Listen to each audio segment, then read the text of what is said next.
welcome to Dear Katie, the podcast that amplifies courageous voices and real stories of resilience, healing, and hope after trauma. Inspired by the many letters Katie has received over the last 20 years, each week she interviews survivors, healers, and experts to honor their stories and explore the many paths to healing and hope. Before we begin, please know, many episodes of Dear Katie cover sensitive topics related to sexual violence, trauma, and recovery. Listen with care and take the space you need to take care of yourself. Your well-being is what matters most.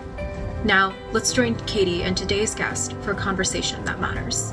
Hi, everyone. Welcome back to the Dear Katie podcast. As you all know, we are all taking this incredible journey, one episode at a time. Get out your notepad, dig into every word, every story. It is such an incredible amount of information we garner every single time. Always do all that excellent self-care stuff. Push pause, come back, get some coffee, get some fresh air, do cartwheels, whatever works. And I think you're just going to love the roller coaster of today's guest, Rachel. It's Cuda. Gosh, say it again. Cuda. Barracuda. There we go. You'll never forget Rachel Barracuda. Rachel is an incredible woman. So I'm just going to tell you a little bit about Rachel, and then she's going to share so much more. So Rachel Cuda made history as the first ever CIA officer to approach Congress about the agency's treatment of sexual assault victims, advocating for systemic change. Leading generations of other survivors, she helped share their stories and was the first of only 2 CIA officers selected to testify before Congress under oath in closed-door hearings. In just 11 months, her efforts culminated in landmark legislation being passed as part of the 2023 National Defense Authorization Act, also known as NDAA, which mandated reforms such as requiring the CIA to establish a dedicated sexual harassment and assault response and prevention office, improving reporting mechanisms, enhancing victim support, and ensuring independent investigations to address sexual misconduct more effectively and hopefully prevent and do all the good stuff. Previously anonymous to the public, Rachel, here she is, came forward in the fall of 2024, sharing her name and her story with the entire world, and now on the Dear Katie podcast. Welcome, Rachel. So glad to have you. Thank you so much for having me. Yeah, so I was just saying right before we started, like, Rachel, you grew up around all of the things. I will just share, I don't talk about this once, but it will help give you some context of relatability. My dad was an FBI SWAT. Like when they started the SWAT, like he was one of the original SWAT team members. So I grew up a little like a smidge like you, meaning like dad was rappelling out of water towers, down like tall buildings and flying like hijacked planes to Cuba. And he had a code name and he would disappear for 3 weeks and Kirby was gone. Hello, fearless women like ourselves with some role models. So tell our listeners all about your incredible upbringing. Yeah. So similar to what you were speaking about, my dad was a Navy SEAL officer, and this is pre 9/11. So this is when they were extra secret. They were going on, there were so few of them. They were really going on some of these top tier missions. And like your dad, mine would disappear in the middle of the night, and then you didn't necessarily know when he would be back. Yep. But thank goodness he always reappeared. And, I owe so much to my dad because growing up, he had me so young. It's how do you relate to this little girl? And he would teach me a lot of the skills he was learning. So I had these crazy, wonderful experiences growing up, learning how to navigate with just a compass and a map, and doing that at 11 out in the Rocky Mountains. So, and that really speaks to not just my dad's service, but my legacy and my family's legacy stretches all the way back to the American Revolution. We've had family members, certainly my family members, that have served every single generation. And so not only is it important for us to serve, but it's important for us to serve quietly. And that's something that, when it comes to not just my family, but also my husband's family, we both have that shared interest in common. We are both families that really believe in service. So knowing my husband, he was also a Navy SEAL officer. His parents were both in the military. And then his grandfather actually served at CIA as a case officer for almost 30 years. So, wow. yes. So when we're talking about CIA and service in this country, I mean, it comes from all angles in my family and in my husband's family. Absolutely. Yeah. It's like complete immersion. And I think it might be hard. We do, I'm sure, have military listeners like who have served and are living on bases, but and we've talked a little bit about abuse within the military system and had some guests on the show. I'm sure our listeners would remember some of them. But I think what's really captivating about your story in particular, Rachel, is just that depth and breadth of experience at some of the highest levels of leadership that you were surrounded with all the time. And that level of scrutiny and specificity of like training, all of that, I think is, unparalleled. So it makes your story to me a lot more like, oh my gosh, I feel like, and we could talk about this more, but I'm so excited about the women or the survivors out there who are willing to sacrifice what may be the pinnacle of their career to call out the highest up in charge, who no one else would ever do it, right? Yeah. We've got to be the one. And it's sometimes so hard because then you're left with like, now what do I do? Like everything around me could crumble. And this is what I've trained for. This is what I breathed all my life, and to shape shift a whole career is so hard. So so I guess so did you grow up in the United States or were you traveling? Like where was your family located? I was all over the country. We lived primarily, I call San Diego home, which is a big military town.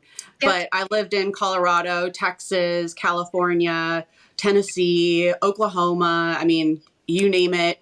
I was lucky, similar to other military kids that, we moved around. Yeah, you got to have all the accents. That's right. You could try them all on for size. Yeah. I think that's really important. And you get to try all the foods and, all the cultures. Like some people don't even know the US is like, hello, it could be all of Europe could be so diverse. And we are too. Yeah. You just don't know. Like Americana is like, wow, so diverse. Yeah. And I've lived overseas with my husband, but that didn't come till later. Yeah. So when you were choosing college, you went to college in Tennessee? Yeah. Yeah. How did you decide out of all the cool places, how did you decide Tennessee? Oh, gosh. So it was a little bit of a shot in the dark. I think for me, I wanted to go somewhere new, somewhere exciting.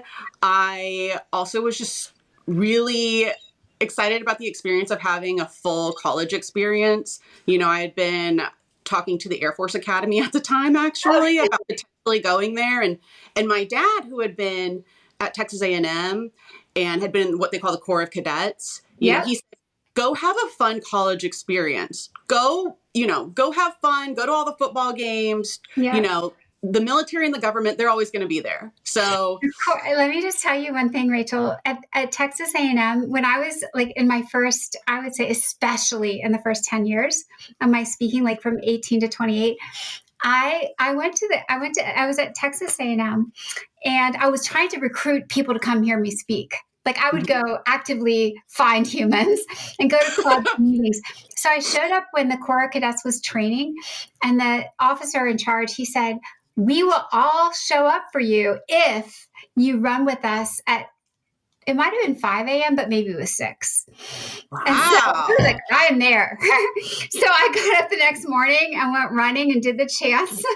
And so I won them over. I love that. I know. It was like, I was doing my own recruiting to have listeners, bodies in seats. Like it was just, that was my tactic. My guerrilla tactics were like on the ground. Let's go find them. I love the Corps Cadets because, like I said, I was born when my parents were really young. So my dad was actually in college when I was a kid. Oh my And then gosh. eventually he came back and got his master's at Texas A&M. So Yeah. spending Wow. so much time around the Corps cadets and being able to go to all of the different traditions there at Texas A&M, I Oh my totally get God. it. It's It's so it's a full. special place. It is. So you wanted none of that. So you No. went, you're like, I already lived that life. Yeah, exactly. Okay. Yeah. So now you're in Tennessee. And what was the major? What were you studying? Oh, so I started actually out in agricultural economics. I think that surprises a lot Okay. of people. Yeah, but I think for me, I really loved the people at Tennessee. And when I was, you know, making friends, I had so many friends that were in the agricultural programs, Mhm. and they're just salt of the earth people. And I loved being around them.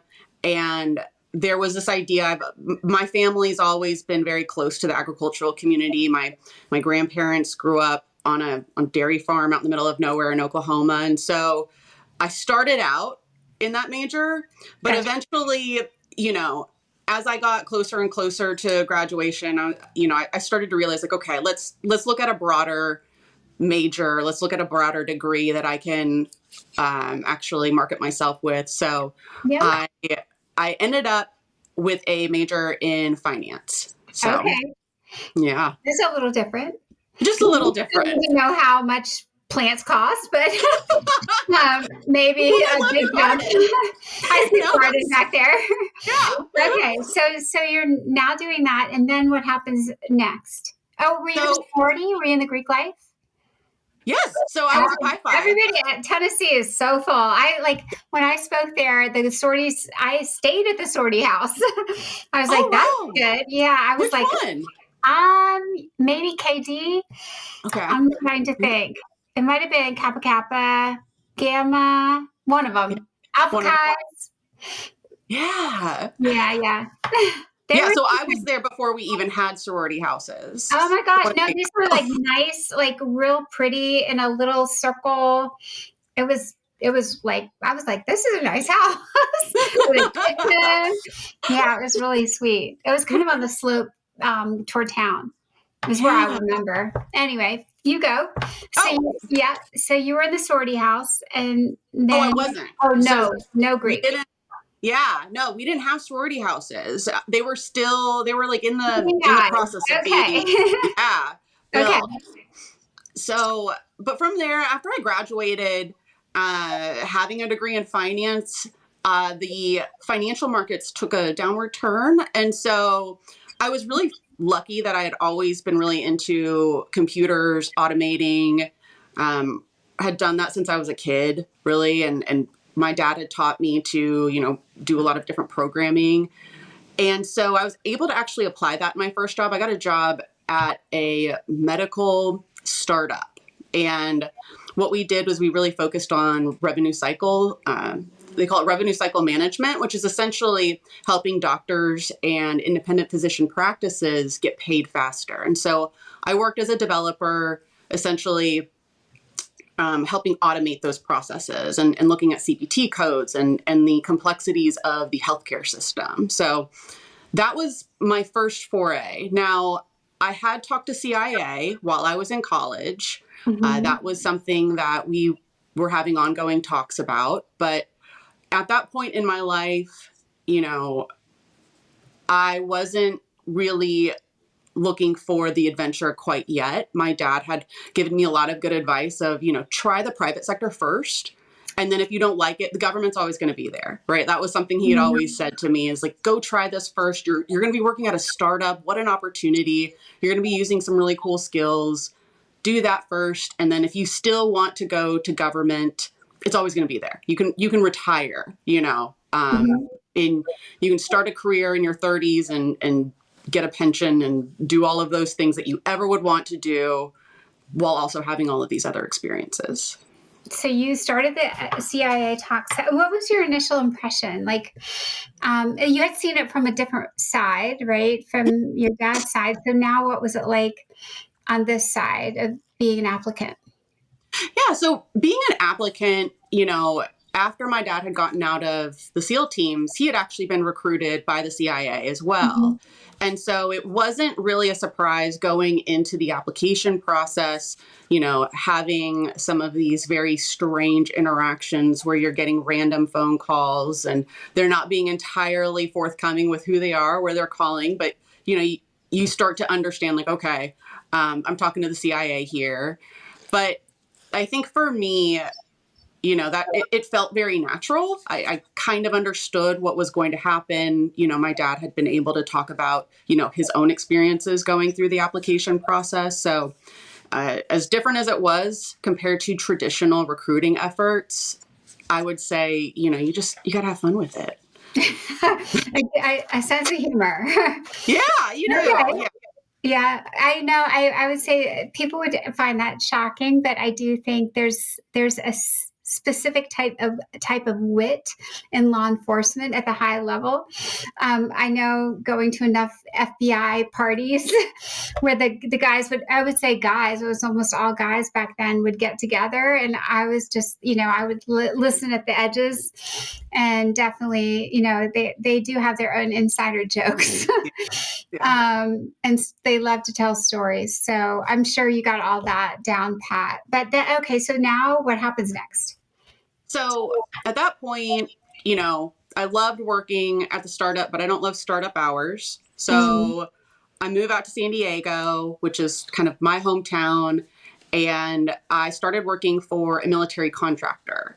Okay. And I started initially as more of that automation developer role, but it was pretty clear to everyone there I wanted to go to DC. I wasn't sharing with them that I was considering CIA, but I did, hey, I speak Russian, Ukrainian, German, and obviously some English.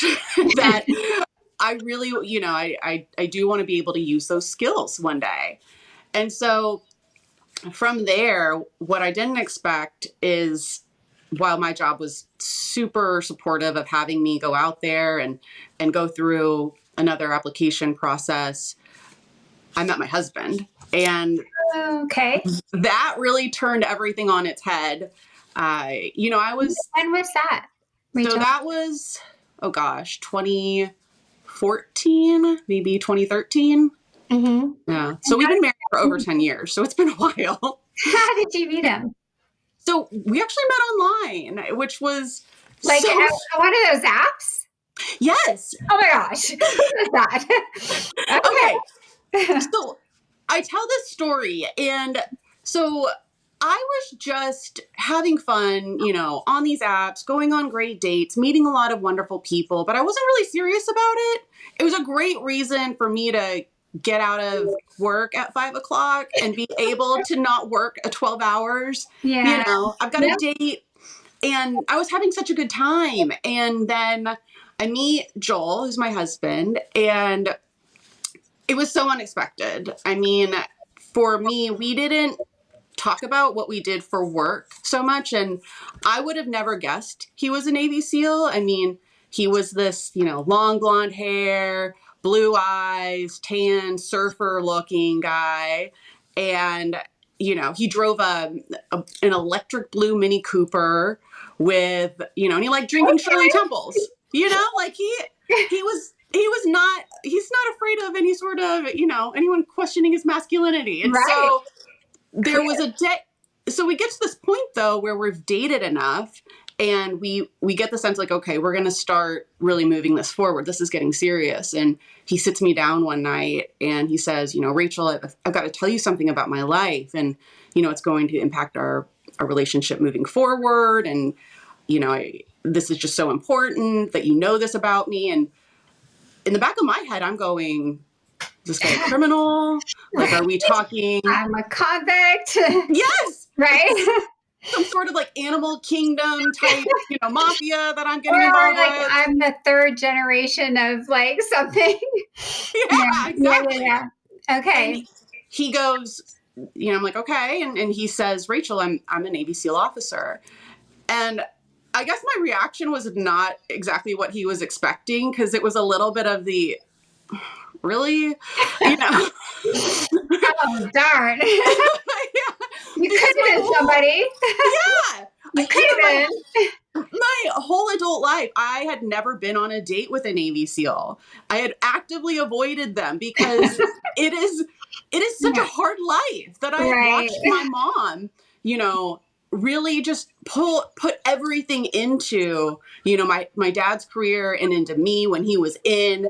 And that just wasn't the life I thought I wanted. And I had lots of friends that were SEALs, but I just was like, no, I'm never going to touch that from a dating perspective. So when he told me that, in the back of my head, I'm going, oh gosh, okay, here we go. And it was funny though, because it was like, well, I guess I have to tell you something about me too then. And then I tell him, like, what cards do you have? Yeah. Like, my dad's Navy SEAL officer. And you just watch his face go like, oh my God, I'm dating the daughter of a SEAL. And so it was one of those times where, we really got to know each other though. And this theme of service really emerged from both sides of our family. And that really, I think, solidified and built a really good foundation for our marriage because, with him going out the door, whether it's on a deployment or a TDY or even just a training trip and being gone weeks at a time, I was prepared for that. I knew what I was getting into. And I think for me, it put me in a position where I could help other women through that and help them understand, hey, if he's not calling for 3 days, it's because he's not going to call and he will call you when he can, I promise, and so as we got further and further into our marriage and into his career, I think, there's not enough said about how amazing military families are because they sacrifice so much for us and they do it all without any thanks. And so that's something that's meant a lot to me when I've, been able to reconnect with a lot of my military friends and military family members. You forget that part and you don't know quite how hard it is until you're going through it. So. Yeah, it's hard. It's the love sacrifice and, really tenuous situation all the time. Yeah, it's absolutely. hard to be madly passionate about someone whose life is on the line every day. Yeah. And that's something that, my best friend is married to a SEAL and she is one of the strongest people I know because when he's gone, she's the one holding down the fort with 3 kids and getting them to practices and living her life while also trying not to think about that possibility and that potential that he may not come back. Right. And yeah, that's something that it's really hard to understand, how you move through life like that. But I really admire those that do it and those that do it for, 25 plus years. Right. So you guys met in San Diego and then you're on the brink of possibly changing your career. Is that where you were at that time? And then he had already established where he was. Yes. Okay. And then what happens? So we get married at the Naval Academy and he goes on deployment. And we had already talked about the eventuality of me being at CIA. And so he had talked about, okay, the next step in my career, I've got to do a tour that's not necessarily like a typical platoon tour, but then we'll come back to the East Coast. And so I had another interaction with CIA where I was being recruited while he was on deployment. And that wonderful experience, kind of, same thing, same drill. I've accepted. And then my husband came home hurt. So Joel came back hurt. Thankfully, he was not rolling right into another operational position. So we had a minute to say, okay, what's going on? How much recovery time do you need? What is this injury that you've got? And so we were actually able to, I had to walk away from the CIA application process. I needed to be there for my husband, but at the same rate, like I knew it would be there. And it was far more important for me to take care of Joel and take care of our marriage at that point. And so that's kind of, we ended up moving over to Germany, to Europe for a little bit. We got lucky in him being stationed there. And I was able to, further sharpen my language skills and really get some great experiences while being overseas. Mm-hmm. And I also I was lucky enough, I got into a program at Georgetown that let me, I had emailed back and forth with them and just asked, like, hey, I'm overseas with my husband who's in the military. Can we figure out a way to do this online? And they said yes. So I was really fortunate that, I was able to kill several birds with one stone while we were over there. And And so what program did you do at Georgetown? It was I believe it's now called the Information Technology Management course. Okay. So having so much background in automation and development, they were, really looking for people that were, more so, how do you manage teams of technologists and how do you, use those technical skills and then apply it later on in your career in leadership positions, which I've certainly done. But it was a really fun program and I learned a lot. And I was just very thankful that I was able to do it while overseas too. Yeah, for sure. Yeah, that's a 5-hour time zone difference too. Yeah. Yeah. Okay. So you're finishing that. And then what happens next? Well, then my husband gets hurt again. Oh, gosh. So, okay. And that's something, that comes with a Navy SEAL, right? It's usually not an if, it's a when. There's their bodies, they put their bodies on the line and over the years, they get roughed up. And Joel's main, injury, we had to come to Walter Reed for.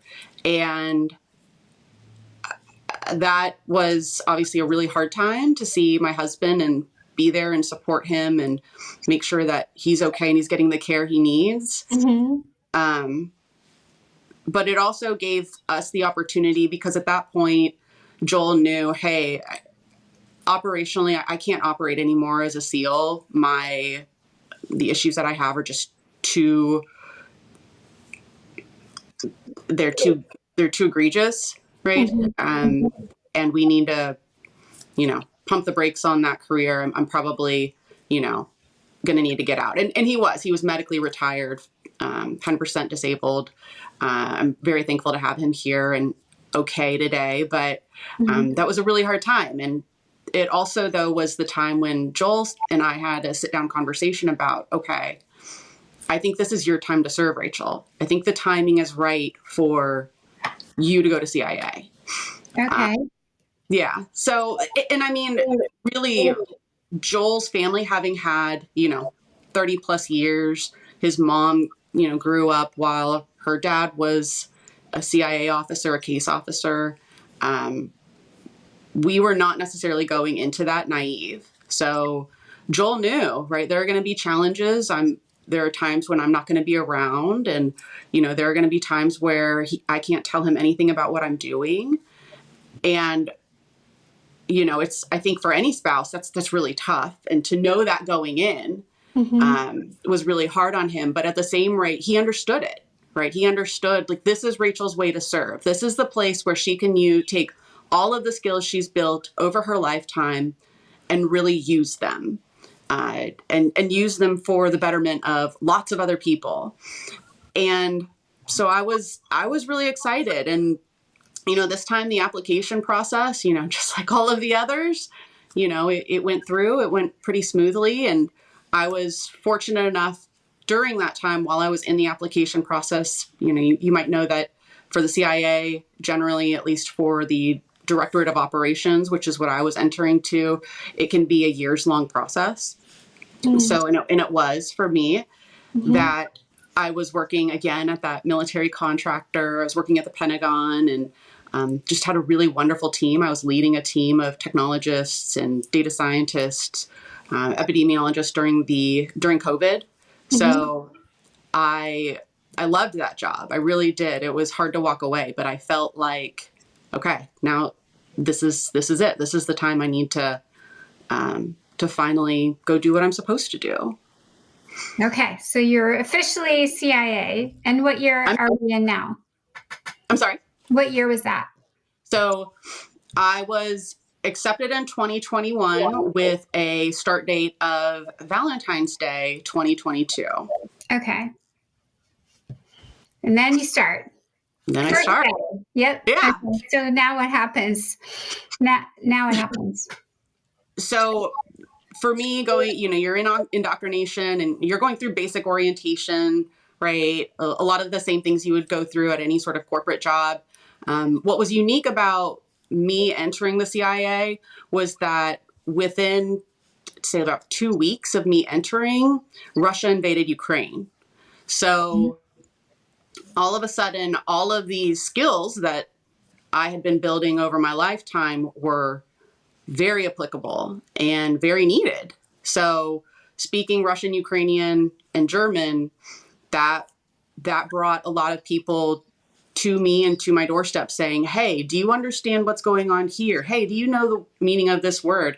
Or one of my favorites was, I got, how do you say the capital of Ukraine? And so, answering a lot of those questions. And for me, it was such a blessing because it was almost immediately that I was right in the middle of real world, and so that was something that was very stressful, but also very fortunate. It's exactly why I signed up. Mm-hmm. And I'll never forget, I'm in trainee status and we're sitting there and we're getting to the close of our indoctrination period. And we have all of the operations trainees and new hires sitting together. And I, ask a question and say, hey, how likely is it that as trainees, we might be surged to help in, this war that's going on? And this older operations officer turns to me and goes, you don't need to worry about that unless you speak Ukrainian. And the whole rest of the cadre were looking at me, just started busting out laughing because they were like, oh, good luck, Rachel. So, it was stressful. It was really, really stressful, but it was also so rewarding to just start out that way. I mean, I couldn't have timed it or planned it better. Okay. So you're in the training, and how long was the training period? So the training periods, they vary depending on what, specialty you're in.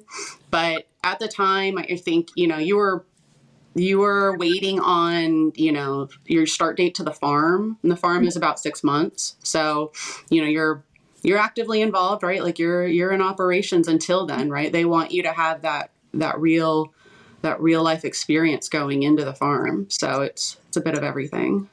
Okay. And what's the farm for everyone listening? Oh, I'm sorry. So the farm is the CIA's, training program. And essentially it's a training program specific to usually like the Directorate of Operations and then some of the paramilitary officers that are hired.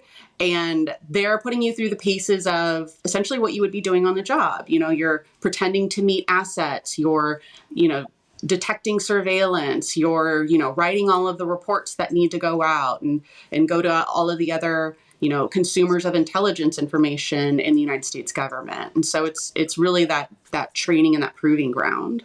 Okay. And I'm sure people might want to know, but with that group that you were in, that training cohort, were there very many women? Was it equal or? So it was about half and half. There was a lot of talk around how that really wasn't the norm and how that was something that, the CIA was trying to make strides towards. So it was, I will say there were quite a few more women than I expected. I will say there were almost no people of color though. So wow. Good to know. Thanks for sharing that. Yeah. Okay. And so that process goes pretty smoothly for you? Yeah. And then you're in the field. They put you out there. They threw me in the deep end. I was still at headquarters a lot. So, and because it wasn't long after I had joined that I was attacked. So, Yeah, so let's talk about the thing that brings to your mic the whole situation. So how would you like to start? So you were attacked, you were now 30 years old? It was about 35. 35. Yeah. And who and when and how and Yeah. what? So I, you know, I had only been at the CIA for, a few months. So I was attacked on July 13th, 2022, by a coworker, another trainee. And the nuts and bolts of it were essentially I was strangled in a stairwell at CIA headquarters. I had somebody come up behind me. And yeah, it was somebody I knew, somebody I had in a training class. It wasn't, my best friend there or anything like that, but it was someone that I considered a colleague. And Wow. I think that's what's really tough about these situations is that being sexually assaulted, it being done by somebody that's something that's so common, but it's also so hard to reconcile, I would say mentally. I'm curious, Rachel, when it happened, was there any like split second when you were like, is this part of something that was supposed to like when you were being attacked, was part of your brain saying, maybe this is an operation, maybe this is a test? Or did you immediately know something was all off and it was all wrong? Like, I'm just curious because you're so trained Yeah. and you were so used to being in unpredictable situations. Did your brain, from all of that training, initially go, oh, I'll just respond like this is a training exercise? Or were you like, oh my gosh, this is real, not something ever that should have happened? Do you remember? Yeah. I mean, for me, the best word I could use right after was confused. I don't think I was under any impression that it could possibly be part of the training. Oh. But my body and my mind, they were just really confused with what just happened to me? Why did this happen? Why is my body reacting away? For me, having always been very controlled in my demeanor, very, stoic and trying very hard to really, be friendly and kind and be that really good coworker. To have something like that happen, it really turns those things on its head. And so for me, I didn't have any question there of, is this part of a training exercise? It was more so, what do we even call this? What is this called? Oh gosh. Wow. Yeah. So shock. And do you remember like what happened immediately after? Did you just get up and leave? Did you have to see him like in an hour? Did you like how did the next hours go? For me, there was a lot of shock. So I was actually able to get the scarf away from him that he strangled me with. And I was able to get away and get into my vault, which is like a secure area that, where I would do my work. And I thankfully did not work in the same area as him. So he was going back to the area that he was working in.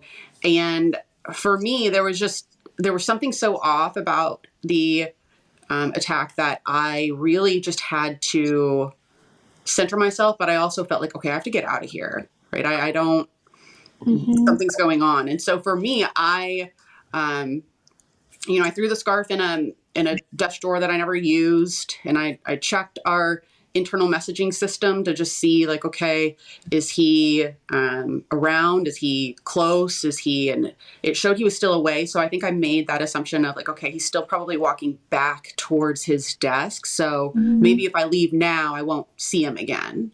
And so to your point though, in those next hours, I tried calling my husband, who was not able to answer. I called my best friend. She wasn't there. And I'm texting someone that worked in the building with me and had worked there for a long time. And I just asked, I said, hey, are there cameras in the stairwell? Mm. Because that was my first question was, if this is on camera, easy, right? We just show the camera footage. Right. Everybody can tell me. Yeah. Everybody can tell me what happened. And, yeah, that was kind of what my first question was. And when I called this individual, or when I actually texted him and I said, are there cameras in the stairwells? And he called me and he was like, what is going on? What happened? And I broke down and told him, and his obvious reaction was, oh my gosh, like, you have to report this. Like, this is terrible. Who on earth does this? And so, that interaction sort of became the first part of, okay, like, how do I figure out what to do and how to deal with this? Yeah. So. Wow. All so fast. And then you get home that night and you told your husband in person then, or no? So again? no. So and this is the really hard part is, for me, I would have to tell my husband in person, right? I would need to do that based on my job. When I reported it to the CIA, when I asked the CIA about, talking to my husband about it, they actually told me not to tell my husband. Whoa. Okay. So on video too, right? It's a conversation between myself and a young gentleman in this tiny, small room. And he very blatantly said, like, you should not be telling your husband this, because they were worried about his safety. They were worried about my attacker's safety, that my husband, being a former Navy SEAL, would do something to my attacker. And my response was, well, he's still my husband, right? I'm going to tell him. And looking back at that now, it says so much about the mentality at CIA between victims and perpetrators, right? The perpetrator is very protected, right? There's a lot of concern for the perpetrator. I had emails from security talking all about, we have to protect his rights. We have to protect his privacy. Wow. And when I ask about my own rights, right? Hey, what are my rights as a survivor? They come up empty and they say, well, you should go talk to somebody else about that. We can't answer that question. Who did they think you were going to talk to? Did they have a designated victim advocate? So they did at the time. The office was brand new, but this person didn't have any experience. So she quite literally told me I was her guinea pig case. Oh my God. Okay. So, yeah. And so having someone that did not have the experience to handle sexual assault was really detrimental to me. And, from that first interview with the Office of Security at CIA, who also had zero training or experience with sexual assault, that really sets up what became a really long journey for me. And trying to find any sort of way to figure out, hey, like, the basics. Do you have cameras in the stairwell? Can you just tell me what this is? Yeah, it makes it hard when you have people that don't actually have any experience in talking to survivors. Right. So did the process really drag on? Did you have, what did it feel like? Did it go on for months, days? Did they have anything written out? Yeah. So I tried in writing to get a copy of their report. I was told no, that I would not get a copy of their findings. Years later, received a copy of their findings, and the Office of Security had determined that the incident in the stairwell had occurred with unwanted behavior. That was their conclusion. Yet they didn't do anything to protect me afterwards. And I think that's what was so hard, was to know that they knew that this had happened, Yet their responses to me were, well, we have to protect him. And their responses to me were also to the tune of, well, let us know if he does it again. And so I think for me, it was that journey, and this went over months, right? So I had asked for, hey, can you get me a copy of whatever your findings are? No, we're not going to give that to you. And so I went to, EEO and reported it there. And that is when I really found out, November 2nd of 2022, that is when I found out, oh, my attacker admitted to this. He has admitted that he, strangled me in a stairwell at CIA headquarters. And that was really shocking. And so for EEO to federally, they had to give me that evidence. And so in receiving that, that's when I realized, oh, wow, the CIA is not handling this well. This is not the way that this should be handled. And, it took months. And, there was an anti-harassment program at the time as well. And I went to them and I said, hey, this happened. What do I do?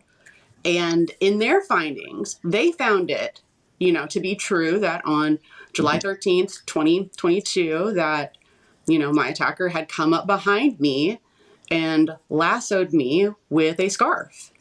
And so I think the CIA knew that this happened. They had readily admitted, yes, we know this happened. And they knew that it was also, in the anti-harassment program findings, it was without consent. Mm-hmm. And I think for those to all be very apparent at CIA, yet absolutely nothing was done, that was really hard. And I think as I, started to actually speak about the attack and tell some of my friends, I started to find out, oh, well, that's normal here. I know so-and-so, and they were a victim of a sexual assault. They reported it, and they got those same exact answers. We have to protect his rights. We have to protect his privacy. And, the Office of Security doesn't see that you're in any danger anymore. Rachel, though, back up one thing we didn't cover is what happened to the guy. So this is an internal investigation. Is there police that have jurisdiction and a district attorney for a criminal, or is it just all within the government agency? So I asked about law enforcement, mm-hmm. and the CIA wrote back to me that they do not cooperate with local law enforcement. Oh my gosh. And that was true. Oh, total loophole. Yeah. And a lot of their reasoning centered around, if you go to the police and this becomes a police record, then you are essentially spilling classified information, right? Mm-hmm. The fact that you work there, the fact that he works there. So what did they do to the guy once he admitted it? Did they fire him?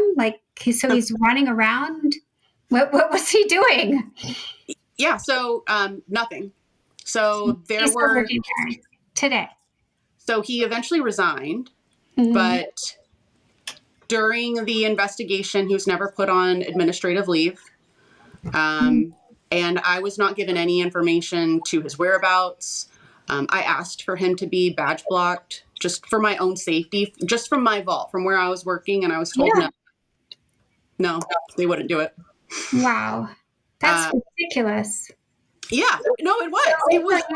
I'm assuming then you made a list of all these grievances and egregious procedures, and then you must have. How did you get who did you take the big report to? The Rachel report. How did you do that?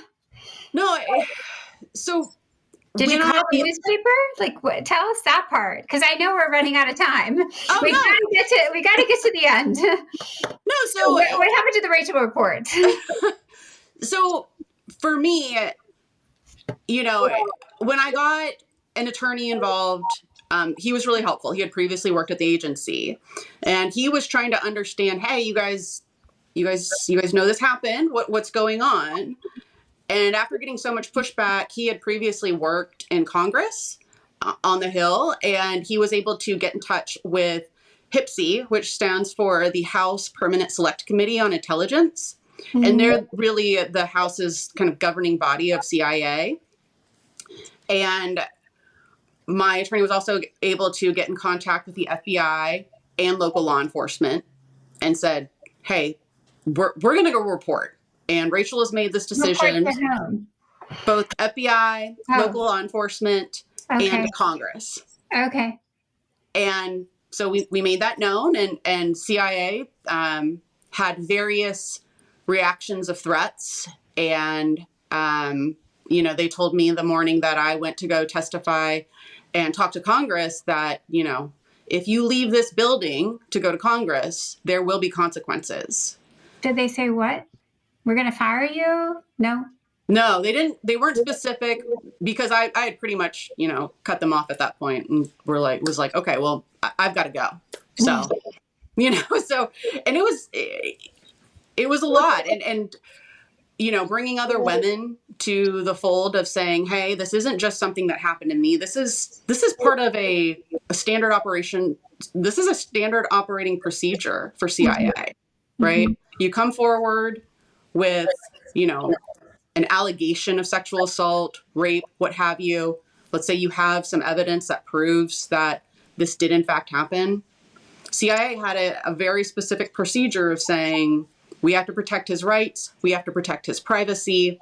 We are not going to, we don't see him as a threat to you right now. And so the congressional piece was really important to get eyes on, because no one had been able and no one was willing to go outside of the building, what have you. No, Rachel, here, let's stop for a second and talk about this. Like, you just gave us so much. And I want to ask at least 4 more questions. But I'm thinking, in all of my work, all the work I'm doing, whether it be with institutions, the Final Four, the NCAA, the basketball coaches, like the powerful groups. When I get inside enough, I always start to realize, like, the cover up is endless. The silencing has gone on for 100 plus years in all of the institutions. And then it's almost like if you open one Pandora's box, they are so afraid that the scrutiny will go then back all those decades, and people who are still in power, who have also done these bad things and gotten away with it, will be finally exposed. Mm-hmm. And I really think what we need to, I almost think, Rachel, this, and then hopefully our listeners will think with this, like, what's so cool about you is you just took down one more. Like, if I'm doing colleges back in 1990, like all the way to Harvard, like I'm everywhere at every college, taking them all down, meeting with the presidents and the deans and calling them out, like my little old self on the Greyhound bus. That was what I could get to at 18. And now I'm, it's all these decades later and I'm still getting to more. But what we have to do as survivors and those who advocate with us is we have to go to the ones that still haven't been outed. All the other ones, like we got the gymnastics, right? We got the Harvey Weinsteins. There's more. There's more of these agencies. There's more of these there's the corporates, the Fortune 100s. And I'm so afraid that sometimes when women have succeeded, they don't want to champion women. The women who make it all the way to the top, it's like, I got here. Don't mess this up for me. Like, don't make me talk about these things. And so I guess what I want us, you and me, and then our listeners to think about is what I've dedicated my life to doing, which is like, let's call them all out. But let's do it nicely. Let's put our lipstick on when we want to, whatever it takes. I was so happy some of the places I've been able to speak because of this, the package I'm in, and the story I had was palatable enough. And yours too. And your credentials impeccable. You have a legacy of 100 years of service. And so you got to where you did, and people would listen. But look at what it took. Look what it took for you to be the one. And I want our listeners to say, okay, if it's daunting to think about Rachel or Katie or Rachel, the gymnast who I had on, or like I've had them all on the Cosby one, like all of the greats. I feel like I don't want anyone listening to us to be saying like, I don't have those credentials, because you know what happens is like we gnaw away at the base, and then more of us keep crumbling it, and then it will fall. So there's no such thing as not being power enough, especially if you can get at the bottom and gnaw away at the underbelly. Like go. Absolutely. Yes, it's so sneaky. But to solve sexual violence is not like solving cancer. It's not like breast cancer. We're not going to put a cute pin on and say we're all for it, like ending it, because it doesn't look good. There's no good look for sexual violence. It's too complicated. It's the guy you knew in your same, with all his credentials. There's not a good look. He doesn't look evil. He looks like a hero. And so power begets evil too. And that's really hard for us to swallow. Yeah. Especially when the violence against women is so rampant. But anyway, here's my question. You go. I was just going to say, like, the work that you've done is incredible. And I'm so, so thankful for it. I hate that I know your name now because you've done so much work on this topic. But I think, too, to your listeners that, they hear about our credentials, we have to remember, too, like, for example, for me, while I was the first to really push outside of the building, push in Congress, work to get, law enforcement to pay attention, there were generations of women inside of the CIA that had been trying so hard to break those walls down. And we're literally, screaming, hey, if you guys don't do something about this, this is going to look really bad when it comes out. Yeah. And so you got to make sure it looks really bad, though, Rachel. It's got to be really a bad look. Yeah. So your job from now on, keep making it more bad. Like, I'm just saying, like, I know I'm so happy you found the podcast. I'm so happy you're here. I guess I land on, let's figure out more. Maybe there'll be a part 2 to our interview. So after you've done some more stuff, you can come back and tell us.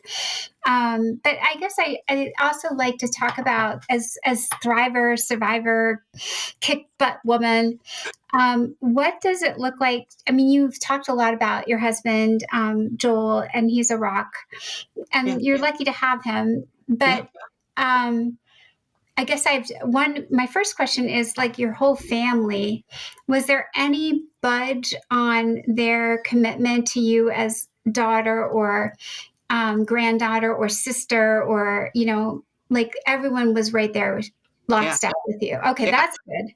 So you have all that. Yeah. Exactly. And that's something, I mean, I love my family so much, but I never had a single one that ever questioned me in a way that made me feel like they didn't believe me, and quite the opposite. And I think, I'll never forget telling my parents and my dad saying, don't quit. That Navy SEAL in him saying, do not quit. Like, you hold every single one of them accountable. You make them fire you. Because guess what, Rachel? They're going to do that if you stay around. But you do not quit. And it was so inspiring because it goes back to that SEAL ethos. And for those survivors that really need something to hold on to, for me, it was, there's a saying in the ethos for Navy SEALs that says, if knocked down, I will get back up every time. I will draw on every remaining ounce of strength to protect my teammates and to accomplish our mission. I'm never out of the fight. And those words really solidified me as I moved forward and really looked around me and said, I've got a lot of teammates here. And, and I had some incredible teammates. And I think you have to, in such a dark world of sexual violence, like, you have to really be able to lean on those teammates. And I get it. And knowing that you're not alone, that you do have those teammates, that's huge, because I'm sure you felt this way. I felt this way, where you just feel so alone in some Yeah. moments. Is it just me? So then in those moments, Rachel, the hard ones, what's the solace, the hope? Like, what's the self-soothing? I talked about like the cartwheels and the coffee and the fresh air. Like, what does it look like for you? Because some of our survivor listeners might be like, oh, that sounds good. I'm going to try that. Aside from gardening, I see. Yeah, I love the garden in the back. It looks like tomatoes. yeah. So I've got sweet potatoes going right Oh, now. nice. Okay. But also, and I'm a big rose enthusiast, but I would say for me throughout this journey, I really leaned on art. And so, And the piano? I'm sorry? The piano too? Yes, that's actually my grandmother's that she gave to me. It was like her dream to have a piano. Okay. But for me, it was art. And what was so incredible for me in really pouring myself into that was I created two pieces that I think will last. And one of them was a very special ribbon that was made specifically for CIA survivors. And I made the ribbon, I had it manufactured, and we distributed it throughout the building and to others. And I occasionally will even see it in the Pentagon occasionally. But it was very symbolic for me. And then there was also an art piece that I did for a CIA women's art show. And it was asking for, hey, create an art piece that is emblematic of women in intelligence. And for me, I created this huge piece that had all sorts of different inspiration. And it was really a great journey for me to go back and say, okay, what brought me on this journey? Who inspired me? And they weren't always real people. Some of them were Carmen Sandiego or Miss Frizzle, right? I made sure that I incorporated them in because, when we were kids, like those were the ones that I said, wow, like she's really smart and I want to be like that. And that really signified to me what I thought women at CIA could be. And so, it's this massive piece, and I'm actually, it still hangs at CIA. It's part of a collection in one of the offices where it's in one of their conference rooms, and it's just this massive piece of all of these women that I think contributed to the cause and contributed to our country and continue to. And it was the way that I was able to kind of get some of that angst out and remember that, we're standing on other shoulders. Like I feel like, you have done so much of the groundwork that lets people like me have a voice. And that means a lot to me. So thank you for that. Well, I love it all, Rachel. I think for last statement, obviously we'll stay tuned to what you do next, but just can you talk about the act that you got passed? Just involved with that?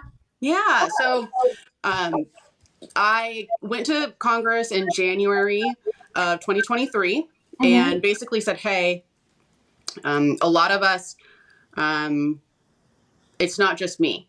And I have written down in record from CIA, they don't cooperate with law enforcement. They were much more interested in protecting my attacker. And I'm not the only one. And so to have Congress turn around and say, okay, are there others? How much time you got? Yes, there are. Yeah, there's lots. Yeah. And so for Congress to really spend, it was a lot of the spring and some of the summer.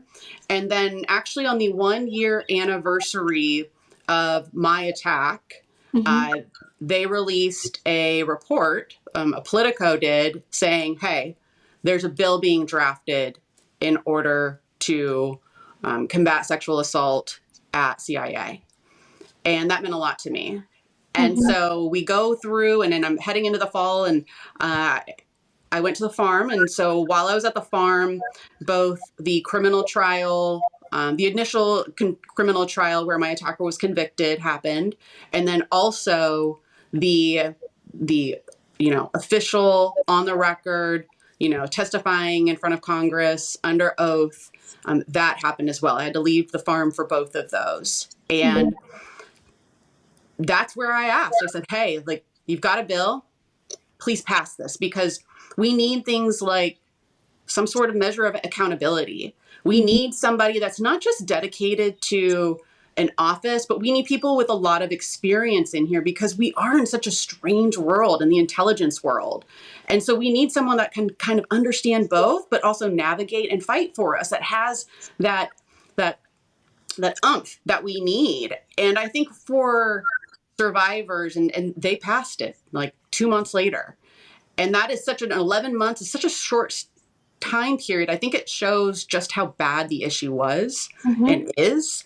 And a lot of that the bill that was passed into law has to do with, okay, show us reports on, sexual assault, sexual violence at the CIA, and then show us what you're doing about it.